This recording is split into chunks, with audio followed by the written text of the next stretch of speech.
От един парфюм аз очаквам да бъде дълготраен, да мирише различно, защото аз не съм фен на парфюмите, които се купуват масово на бестселерите. За мен най-големия комплимент е, когато ме срещнат и ме спрат и ме попитат с какво съм се напръскал. И какво? Не обичам, когато един парфюм е неутрален, не обичам да си давам парите на вятър.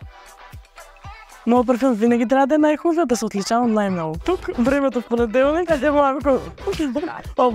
Познавам дизайнера на аромата. За парфюма разбрах посредством интернет. Имаше много положителни отзиви и се доверих. Мога да кажа, че не съжалявам за своя избор. Много позитивни отзиви четох за този аромат. И това снима ли? Не. Добре, ми открадна го от сестра ми. Аз лично в TikTok го видях и си го взех веднага. И една седмица по-късно изчезна. И какво?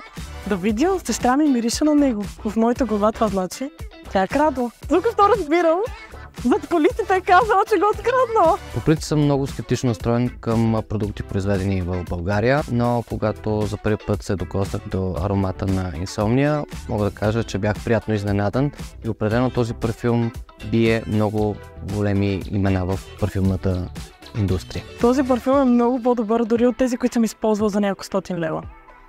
Ами фан съм като си на птичка, аз съм като...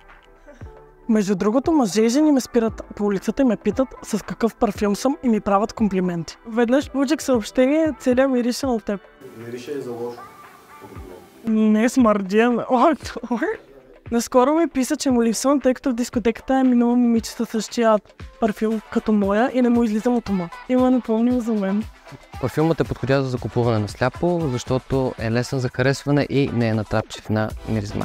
И аз го купих на сляпо. Разбира се, че заради коментари. Сестра ми често пазарува на сляпо и аз винаги се доверявам, защото тя избира най-доброто. Понеже много обичам да тормоза Фабиоло и той ми изпраща неговия парфюм постоянно. Целият път, когато отидах да си го взема от Еконт, стана голям хороден на другото, които бяха вътре ленички, бабички, абсолютно всички се възползваха и се напръскаха и бяха наистина много изумени. Парфюмът е подходящ абсолютно навсякъде. Аз го нося на срещи, на дискотеки, на работа, дори на фитнес. Смело поръчвайте, изобщо не му мислете, парфюмът е топ.